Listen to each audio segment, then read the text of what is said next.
Condemning the attack on Job Sikhala's house.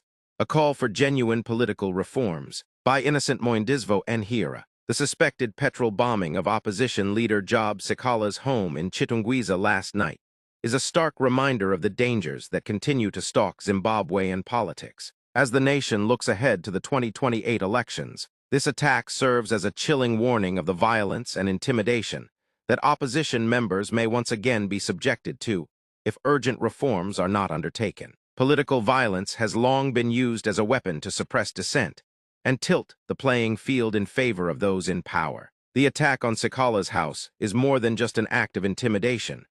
It is a symbol of the toxic political environment that undermines democracy and erodes the rights of ordinary citizens. For the upcoming elections to be free, fair, and credible, genuine reforms are urgently needed. Zimbabwe cannot continue on a path where fear replaces trust and violence substitutes dialogue. Citizens deserve a political landscape where they can exercise their rights freely, without threats or reprisals. Opposition parties, too, must be allowed to operate without harassment if democracy is to have any meaning. The government bears the primary responsibility to dismantle the entrenched culture of political intimidation. This begins with creating a safe and enabling environment for political participation. It also requires holding perpetrators of violence accountable, including those behind the attack on Sikhala's home. Justice must not only be done, but also be seen to be done, if public confidence in the democratic process is to be restored. At the same time, the international community is watching.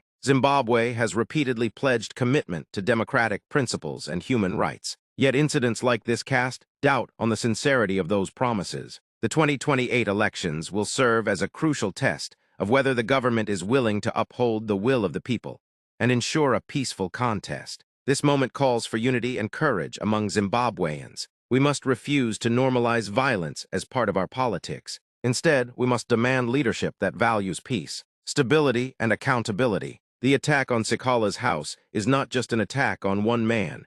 It is an attack on the principles of democracy itself. Let it be the wake-up call that galvanizes citizens, civil society, and the government to chart a new course. A course where political competition is about ideas, not intimidation, where ballots, not bombs, determine the future.